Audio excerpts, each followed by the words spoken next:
Direito Esporte Clube, que prazer ter você aqui. Você sabe, Reinaldo José Martorelli, meu presidente do Sindicato de Atletas do Estava com Estado de São saudade, Paulo. viu, Lívia? Muita saudade, Saudade muita da saudade. galera que fica atrás. Opa, Cris, Beira, toda a nossa turma aí. Mas você saudade. sabe que a gente, muitos dos nossos programas, a gente desenvolve uma pauta. Mas a reboque disso, a gente faz o programa e depois a gente titula. Isso aqui é quase que um programa ao vivo e manda para o Santoro. Aí, ou o Cris ou o Beira fala, mas o que vocês vão fazer? Porque a gente faz o programa antes e o tema entra depois. Para atender você, o telespectador aí. Eu queria discutir hoje a questão do futebol, Martorelli, e um pouco focado na atração do futebol. De certo que os clubes são muito importantes. Os clubes são deveras importantes, sim, porque o futebol é um esporte coletivo. Mas esse é um sindicato de atletas. E a gente quer falar do grande ator do futebol. E eu fiz aqui uma pesquisa sobre a questão, por que esse futebol, né? Como é que você vê o futebol aí na questão da sociedade, Martorelli? Por exemplo, o que te fez jogar? Você desde criança gostava, você sempre teve uma boa estatura, não pensou em vôlei, nos outros esportes, conversou com teu pai? Que time do teu pai torcia? Olívia, é interessante a tua pergunta mesmo, porque eu sempre fui um esportista. Eu jogava vôlei, handebol, basquete, fubeca, peão, né? Quem joga tudo. Lá em São Caetano? São Caetano, tá, na minha terra. Mas aquela coisa, o futebol também estava no sangue da família. Meu pai foi atleta profissional, na época dele, do jeito dele. Tá, jogou? Jogou no Noroeste, na Ponte Preta, e no São Caetano, no Esporte Clube São Caetano, que é o primeiro clube profissional de São Caetano. Depois veio o Saad, depois veio a de São Caetano. Era lateral. Meu tio também, meu tio jogou no Náutico, jogou na Portuguesa. Meu tio jogou na Seleção Paulista, que participou da inauguração do Pacaembu, em 51. 51, não, antes, né? 48, 49. Pacaembu 46. Inauguração do Pacaembu. Corinthians e Atlético. Ele jogava na Portuguesa. O meu irmão só não foi profissional, ele desenvolveu toda a sua formação na Portuguesa, só não foi profissional, porque naquela época ele também trabalhava paralelamente. Grande, né? E o que ele ganhava era mais do que ofereciam para ele no futebol. Ele teve propostas do Belenenses, quando o Belenenses era o primeiro time de Portugal. Enfim, então, eu não sei se foi isso que me atraiu para o futebol, né? Mas eu comecei uma vida muito cedo no futebol, com 11 anos. Com 12 para 13 anos eu estava disputando o Campeonato Paulista para General, né, o Dente de Leite. Depois, com 13 para 14, eu estava chegando no Palmeiras. Fiquei toda a minha vida no Palmeiras. A DC da GM sempre foi uma força. Na época era General Motors Esporte Clube. Motors, Depois passou a DC. A Associação Desportiva Classista General Motors. Então, mas isso e aquela coisa, né? A gente começa e eu sempre achava que eu não poderia alcançar aquilo que eu alcancei. É interessante. Pô, saí da General, vou para o Palmeiras, recebi um convite para ir para o Palmeiras. Certo. No mesmo dia eu recebi convite do Corinthians e do Palmeiras. E fui para o Palmeiras porque o Palmeiras tinha... O Santoro está fazendo assim. Ele dava ajuda de custo e material para treinar. O Corinthians não dava nada. Embora o Corinthians fosse mais fácil para mim. Eu estava mais perto de casa, né? De São Caetano. O Parque São Jorge era mais perto e ia lá para Pinheiros, onde hoje é o Shopping Eldorado para treinar. Tem que pegar 2 ônibus, enfim. E eu chegava no Palmeiras e falava, bom, Palmeiras eu vou, se eu for reserva tá bom, mas aí não, eu sempre joguei, né? Sempre joguei, sempre. E o Palmeiras com uma escola de goleiros, né? Leão, Raul Marcel. Eu com 16 anos era comparado ao Oberdan Catani. Olha aí. É que a moçada hoje não vai entender a minha história, né? Porque nesse tempo todo eu pedi dispensa de 2 brasileiras. Acho que nem você sabe disso, né? É verdade. Em 84, a Juventus de Turim queria me levar embora, né? Mas eu tinha uma outra coisa, eu já era sindicalista e não sabia, né? Então, a minha postura de defesa dos meus companheiros atrapalhava muito. Mas, enfim, eu tenho hoje o maior orgulho de estar aqui, né? De ter sido sindicalista quando jogava já e estar aqui e ter defendido os meus companheiros, como eu defendo os meninos agora. Mas o futebol ele entra na minha vida e entrou e não saiu mais.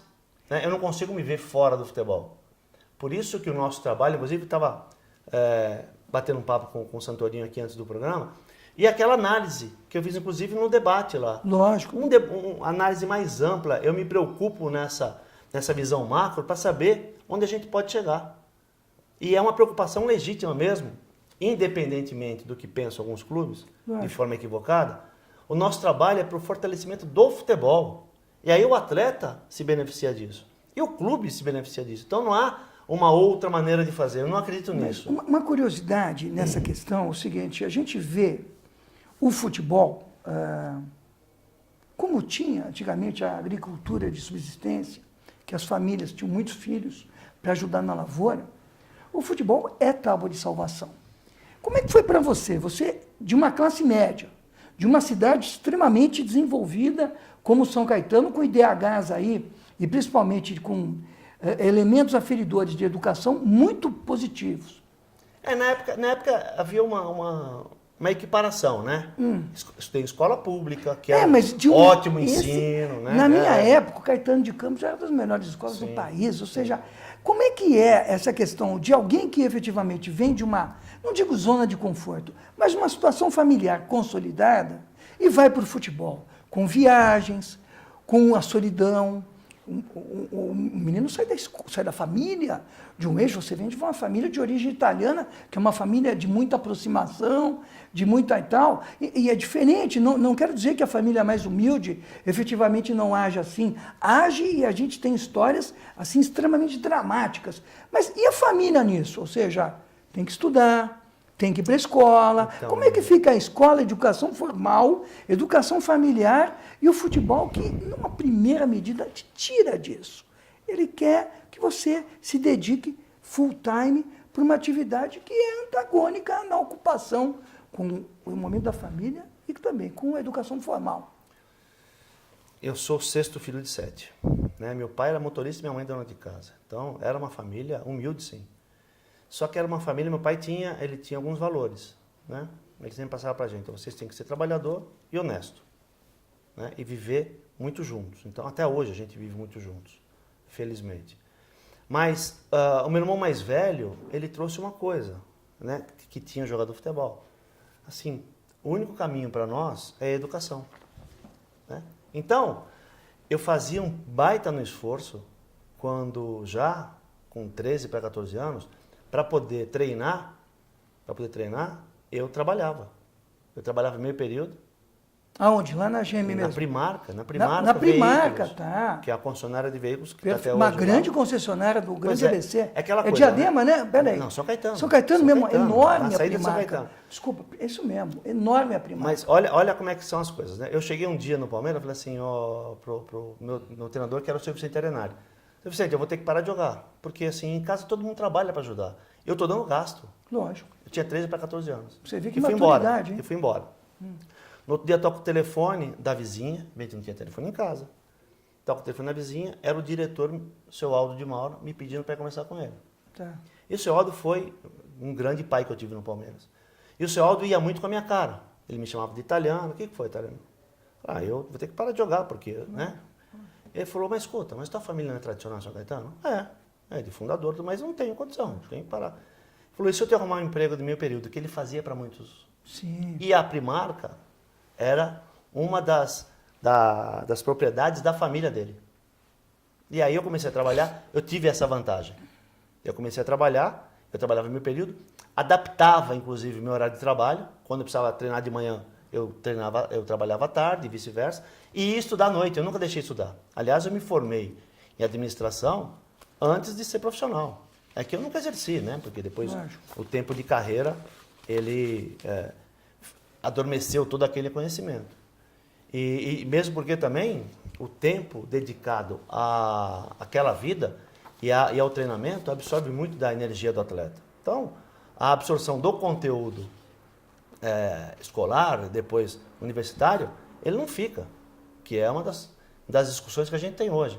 Existe uma lei em São Paulo que obriga o clube a manter o atleta na escola, mas o regime profissional do menino desde os 15 anos faz com que ele não absorva o conteúdo. E tem clube que vai negociar nota para ele. Quer dizer, ao invés de manter um regime diferente para possibilitar que ele vá para a escola, para o ginásio, para o colégio, e absorva o conteúdo e consiga desenvolver, não. Ele tira todo o sangue do menino e depois vai negociar a nota. Porque o menino também tem que passar, tem que apresentar o boletim.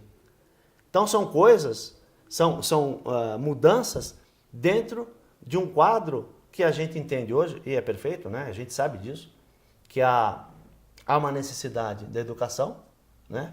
Tanto é que a gente desenvolveu aqui, nós temos convênios com escolas, com faculdades. A última fizemos um convênio há 2 semanas com o Instituto Universal Brasileiro, Bacana. que vai permitir que os atletas que Faço. não tenham o 2º grau possam Não fazer por presencial, EAD. lógico. Né? Aliás, esse convênio, né, Instituto Universal Brasileiro, esse foi o primeiro convênio que nós tivemos lá em 97, Tá. que os atletas acabaram, um atleta me pediu, que era um atleta de seleção, e depois, por vergonha, ele não foi fazer o curso, porque ele tinha vergonha de estar lá na hora de fazer a prova. Tá. Esse não é o Instituto Universal Brasileiro, é um outro instituto, que agora não me vem o nome, mas que vai permitir isso para o atleta, para que ele consiga desenvolver. Em paralelo, nós temos o Educatleta, que é o orgulho de ser atleta. Legal, né? super legal. Que a gente, quando formatou isso, aliás, pegou um trabalho de uma dissertação de mestrado do professor Ricardo Torrado, que ele é o idealizador do projeto, a gente vem, Nós já faz a entrevistamos ele na outra, faz a lembra? parceria com o Ricardo, Isso é bacana. e coloca o slogan Orgulho de ser atleta, Educatleta é dele, Orgulho de ser atleta é nosso, para juntar, e a gente sabia que pro curso, para esse curso informal, para ele ter sucesso, nós teríamos que pegar a primeira leva pela mão. E nós pegamos. Pegamos 60 atletas, né? Mostramos para eles, eles se interessaram. Depois da primeira turma certificada e com os depoimentos deles, os outros estão vindo. Nós já certificamos mais de 500 atletas hoje. Olha, E trabalha, 500 atletas. e trabalha 500? principalmente a autonomia do atleta, Lívio. Não, e são paradigmas pedagógicos Sim. à medida que isso tem uma propagação. Sim. As pessoas... Tem cadeia. Isso é entre aspas, uma endemia do bem, porque todo mundo, o outro fica sabendo quantas pessoas E, aliás, podem sensibilizar com 500. Um detalhe, é gratuito, atleta, para você e para tua família. Olha aí, bacana. É gratuito. Tá né? bom. Então, a gente foi acrescentando módulos. Hoje tem uma questão que é fundamental para o sindicato, que a gente trabalha assim a autonomia do atleta. Eu falo para eles, não adianta você assinar um contrato de 2 milhões na China se você não sabe o que você vai encontrar. Porque você está assinando uma dívida de 2 milhões. Se você não souber o que você vai encontrar, as condições que você vai encontrar, você vai voltar, vai bater e voltar, é uma dívida de 2 milhões e pode encerrar a tua carreira. E você vai ficar com uma dívida. A gente fala para eles assim, você tem que ter formação e informação para tomar decisão, porque não é o agente que vai falar para você, tem um contrato legal na China, porque quem vai ver na China é você, não é o agente. O agente está interessado em te levar para a China e ele vai dar uma missão. Lógico. Não é o teu pai e tua mãe, porque o teu pai e tua mãe estão olhando o cifrão, mas quem vai ver na China é você. Lógico. Então, tem que entender tudo isso. Costumes do povo, Exatamente. alimentação, Por isso que tem que ser autônomo. saúde, Tem toda que ser integração. aquela coisa, mas o meu agente resolve para onde eu vou. É uma burrice do mundo. Singularmente é você que vai segurar a onda lá. Exatamente. Lógico. Sabe? Então, a gente com a experiência que tem, que trouxe do campo de jogo, com as relações que a gente viveu, a gente vai criando meios de facilitar a vida do atleta de hoje, quando ele esteja interessado em se aproveitar de tudo isso que a gente faz. Né? O que me chama a atenção é que alguma coisa da vida, desse tornar-se um atleta, é que o itinerário não muda. Por exemplo, eu peguei, num estudo que eu fiz para a nossa pauta aqui, qual é o itinerário para virar um jogador de futebol. O que eu descobri? Primeiro, a família fala, meu filho joga, fica chutando a bola na parede, quebra a vidraça, incomoda os vizinhos, acho que ele pode ser jogador de futebol. Leva jeito. Leva jeito. É o famoso leva jeito. Aí ele vai para a escolinha. Na escolinha, a gente não tem, muitas das vezes, bons professores. O menino pensa que ele é um atacante, mas ele pode ser um bom zagueiro. Ele pensa que é um zagueiro, ele pode ser um bom lateral. Ou, às vezes, até jogar no gol. Sim. Então, ele vai para a escolinha. Que é a posição mais linda que tem, né? Perfeitamente. Estamos juntos. Por acaso. Olha aqui. Estamos aqui. A partir daí, ele tem que rezar para na escolinha ter olheiro. Sim. Porque a gente sabe que os esquemas, principalmente os europeus no Brasil, ficam de olho nas escolinhas. Tem muita gente que vai para as escolinhas bater, um olhar. Inclusive, eu teve um amigo meu que falou que um dia ele foi visitar, isso são uns 20 e poucos anos, e ele ia num time, era um time, não sei se de Osasco, e o menino que estava treinando era o tal de Leandro Damião. E ele não podia porque ele ficou doente. Diadema. Diadema. E ele perdeu o Leandro Damião. Você acha que esse itinerário, escolinha, olheiro, peneira, teste, depois o professor que vai lá dar posicionamento, você acha que é válido ainda isso? A gente não tem que começar a avançar na questão da sua área mesmo, educação física. Apesar de você ser muito da área do direito, ser um doutor em direito, mas não está faltando uma coisa mais de plenitude, mais de preparação. A gente não pode continuar tão empírico, sabendo que a Bundesliga e a seleção da Alemanha já prepara os moleques com não sei quantos campos extraordinários. E pá. Onde é que está faltando aqui para formar China, aquele Guangzhou, o CT deles tem 48 campos, se não me engano. 36 ou 48 Você não viu? A seleção jogou outro dia no time da 4ª divisão contra o Camarões, que tinha um hotel, 30 mil. Ou seja, como é que esse país, que era o país dos vira-latas no passado, Sim. que a partir de Didi, Domingos da Guia, virou o que é hoje o pentacampeão mundial, queiram ou não queiram. Pois é. Qual é o nosso itinerário? O que o sindicato... Eu tenho uma visão nisso ali. Qual que é? Eu particularmente. Eu acho que, da mesma forma como a gente desperdiça alimento, porque tem muito, mesmo com gente passando fome nesse país, a gente desperdiça talento porque tem muito. É abundância. É. Porque na Europa, quem conhece um pouquinho o trabalho, eu conheço, quando surge um menino desse que leva jeito, ele é trabalhado desde os 10, 11, 9 anos. Ele é trabalhado em todas as suas necessidades, inclusive emocional. Inclusive emocional. Tem todo um preparo, né? Bota o menino para estudar, por quê? Não é estudar que vai salvar a vida dele. É que o estudo favorece uma nova forma de pensar e ver as coisas. E se não né? virar um jogador de futebol, Exatamente. vira um cidadão. Mas Isso só por isso. é Lívia. recorrente. Só por isso. Eu dei aula também no Colégio Polidomos em São Caetano durante 9 anos. E uma das coisas, eu reabilitava muitos meninos, né? E uma das coisas que eu trabalhava com eles é o seguinte: você quer melhorar no futebol? Então você tem que estudar. E era com, assim, né? Trabalhando essa condição, é que eu fazia com que eles melhorassem pedagogicamente. Porque eles começavam a se interessar e conseguiam entender que ele desenvolvia o raciocínio e aplicava na quadra. Ou seja, quer dizer, lá eles têm uma visão, pela escassez, eles acabaram arrumando uma forma de fazer.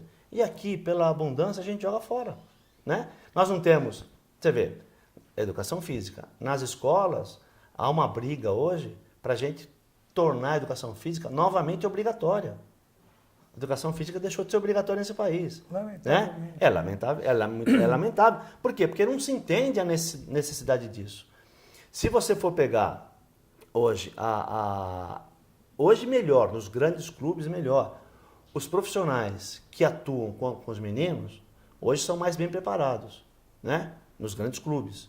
Haja visto o Palmeiras. O Palmeiras tem todo um trabalho, a gente tem um trabalho muito próximo com as categorias de base do Palmeiras. Sub-13, 15, 17. Não, todo um trabalho com psicólogo, com assistente social. E não cansa de comprar jogador novo, né? Não usa a base, pô. O Rodrigo, Cadê a base? o Rodrigo Menino desenvolve um trabalho excepcional Bacana. lá. Ganha O Corinthians tudo. tem. Mas ganha Então, tudo. o Corinthians tem também. Muito bom. Agora, se você pegar o resto, são curiosos tomando conta dos meninos. Tá. Aí entra pedofilia, entra venda de profissionalização, entra todo aquele monte de tranqueira que tem.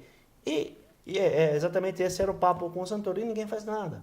Nós precisamos ficar alertando, precisamos ficar tentando negociar para ver se eles acordam, porque quem está perdendo somos nós.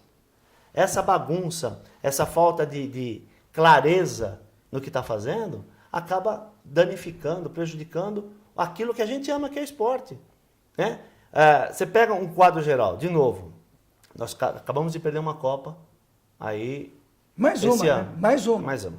Perdemos quantas Copas? O Brasil, em termos internacionais, coletivos, não tem se destacado para mais nada. Nada. Ou seja, não tem coisa errada? Não tem coisa errada? Nós ganhamos um título em 2002, não ganhamos mais nada de lá para cá. Ganhamos a Copa das Confederações aqui, jovens mas enfim. Que nem passam pelos clubes brasileiros, que já estão se ativando na Europa. Então, mas isso eu acho que pela abundância, nós não vamos conseguir mudar. Porém, se a gente muda o ambiente, é aquela coisa, Quem está satisfeito no ambiente, a tendência é permanecer. Certo. Nós temos um ambiente que os clubes não pagam salário. Certo. Olha, Série A do Brasileiro desse ano. Certo. Série A do Brasileiro desse ano. Vasco, Fluminense, Sport, Atlético Mineiro, 4 dos 20, salário atrasado. 4 dos 20. Botafogo, vira e mexe, dá problema. Eu falei Vasco? Não falei o Vasco. Falou. 5. Vasco, Fluminense, Sport, Atlético, o Botafogo, Tá. é assim, os caras vão para esses clubes e não sabem se vão receber. Aí perde 2 jogos, os caras são afastados, o treinador é afastado. Quer dizer, não há um ambiente que favoreça a permanência. Então, todo mundo quer ir embora. Mas um outro problema, por exemplo, a gente tem aqui a questão das peneiras. Não existe nada pior do que você jogar 500 moleques que, ao invés de se transformar num esporte coletivo, concorrem entre si. Sim. Sabedores até que um dos craques pode ter mais chance e vai correr um prejuízo na cancha. Não vou dar para aquele menino, que aquele menino deve ser escolhido. Ou seja, isso já é um método muito arcaico de seletividade. Eu vou nas escolinhas, só a classe média pode pagar uma escolinha. Sim. Só a classe média pode ter. Eu vou pegar nos colégios. Será que os colégios estão mantendo os campeonatos? Então. Será como na nossa época, que eu jogava no Dante, ou seja, a gente tinha campeonatos e mais Jogos campeonatos, escolares, universitários. escolares. Na universidade você não tem mais. Você tinha a 33, que era a PUC e a São Francisco, tinha Tupã, aquele campeonato das escolas de direito, ou seja, não está na hora de ter um novo lugar nesse oceano cheio de peixes para a gente pescar esses jovens talentos? Ou seja, como é que a gente pode pegar peneira, teste, nós temos teste aqui, clube? Nós temos escola do Barcelona, Tá. escola Milan. do Milan, Milan, escola da Juventus, você vê. do Boca, Do Boca. e agora o PSG está chegando com tudo, fora as outras que tem aí. Tá. Ou seja, o que a gente não faz, eles fazem. Isso contribui e prejudica. Então, prejudica, porque leva embora. Eles organizam um pouquinho. A gente não pode copiar? Pois é. Não pode fazer a escola do Santos? Pois é. A escola não sei o quê? Pois A é, escolinha... esse é o meu discurso. Por que a gente não faz? Essas escolinhas aí, Marcelinho, babá, não contribui, dá o nome de um atleta, Escola Martorelli, isso não cria um paradigma novo? Olha, tem lá o Martorelli. É muito mais fácil a escola do clube. Escola do clube. Com a ligação com o clube. Lógico. O São Caetano estava fazendo um trabalho. A Ponte Preta, lá na região de Campinas, também lá em Dayatuba, Vinhedo, tinha umas escolas. Eu não sei, eu não posso precisar a situação. Mas que é uma das formas de organizar. Agora, por que não organiza, eu também não sei. Assim, a gente fica do lado de cá e pensando em fazer as coisas. Por exemplo, uma outra coisa, está acabando nosso tempo. A gente entendeu que o atleta ele tem que começar a administrar a sua vida antes de acabar a carreira. Com um patrimônio, até que ele se entenda, ele gasta muito dinheiro, às vezes quebra. Então, a gente está criando e está fazendo um projeto que chama Atletas Empreendedores. Para que ele comece a empreender quando na vida profissional... Chegar a hora. Não, antes, já no meio. Porque ele não vai ser que nem o Zé Exatamente. Roberto. Não vai ser Highlander. Que são com franquias. Lógico. E aí o cara, quando ele acaba a carreira, ele já está acostumado com o meio. Entendeu? Então, a gente vai se atentando para as necessidades e vai trabalhando. É o que a gente faz. A gente pensa o nosso meio e vai proporcionando para o atleta uma vida melhor. Os clubes também, por sua vez, têm essa responsabilidade. E teria que fazer. A Federação Paulista tem essa responsabilidade. Mas, muito pelo contrário, faz um trabalho para deteriorar ainda mais o futebol. Tem varinha mágica? Eu te dou uma varinha mágica. Agora você vai dizer como é que a gente vai salvar tem que trabalhar, essa coisa que tem até a lenda, né, do Brasil, e eu divido com a Argentina, jogador de futebol nasce que nem grama. Porque é uma coisa impressionante. Mas é isso mesmo. Mas é isso que faz com que a gente não se organize. Enquanto lá você pega uma geração que aparece na Europa, é explorada até a última gota de sangue daquela geração, porque não tem outra. A gente monta 7 times no Brasil. Porque não tem outra, exatamente. Seja, a abundância acaba nos atrapalhando. Vamos torcer aí, né, Martorelli, que efetivamente se criem estruturas melhores de amparo desde a criança, efetivamente até adulto, o atleta para que efetivamente o Brasil consiga aproveitar esse manancial. Pois O é. Brasil é que nem água, Mas o Brasil precisa- tem água que Precisa sobra, melhorar água a mentalidade, doce, precisa mudar a potável. mentalidade. Vamos ter, Precisa mudar a mentalidade. Vamos rezar, né? Quem Não, sabe rezar um não, dia. nós estamos trabalhando. Mas Nós estamos trabalhando. Agora, tem surpresa nosso aí. trabalho tem outro viés aí. Ele começa Então- com outro viés agora. O próximo mandato começa com outro viés. Então a gente vai esperar aqui que o Brasil, que é o país que mais gera grandes jogadores de futebol, que abastece os principais times dos campeonatos europeus e agora da China e outros mercados aí que efetivamente florescem artificialmente ou não, para torcer que a gente tenha aí, possa aproveitar todo esse ouro nessa garimpagem brasileira, nessa serra pelada que é o Brasil em matéria de futebol. Estamos terminando aqui o Direito Esporte Clube. Que saudade, Santoro. Um grande abraço a todos. Semana que vem a gente está junto.